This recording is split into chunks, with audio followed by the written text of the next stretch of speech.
13 अप्रैल 1919 अमृतसर, जलियांवाला बाग। हजारों निहत्थे लोग कुछ अपने अधिकारों की बात करने आए थे तो कुछ बैसाखी का उत्सव मनाने। लेकिन कुछ ही पलों में बंदूकें बोल उठी, गोलियां चली, चीखें गूंजी और इतिहास के पन्नों पर एक ऐसा जख्म दर्ज हो गया जिसे भारत कभी भूल नहीं सका। ठीक वैसे ही 20 जुलाई 2026 एक और भीड़, एक और विरोध, एक और सड़क। लोग अपनी बात कहने निकले और फिर बल प्रयोग हुआ। लाठियां चली, लोग भागे, कुछ घायल हुए और एक बार फिर सवाल उठा, क्या जनता की आवाज का जवाब हमेशा बल से ही दिया जाना चाहिए?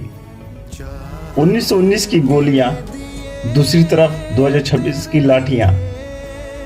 दोनों घटनाएं एक जैसी नहीं थी। एक तरफ शासन के दौर का जघन्य नरसंहार था, दूसरी तरफ एक लोकतांत्रिक भारत में हुई एक अलग घटना। लेकिन दोनों तस्वीरें एक सवाल जरूर छोड़ रही थी।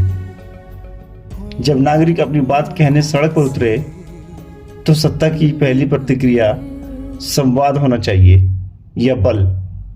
इतिहास इसलिए नहीं पढ़ाया जाता कि हम सिर्फ तारीखें याद रखें। इतिहास इसलिए पढ़ाया जाता है कि हम वही गलतियां दोबारा ना करें।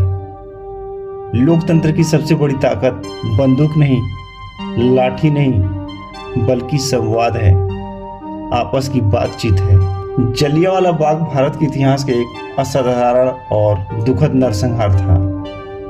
किसी भी आधुनिक घटना का मूल्यांकन उसके अपने तथ्यों और परिस्थितियों के आधार पर किया जाना चाहिए। इतिहास का उद्देश्य तुलना नहीं बल्कि सीख देना है। इतिहास को याद रखिए ताकि भविष्य बेहतर लिखा जा सके।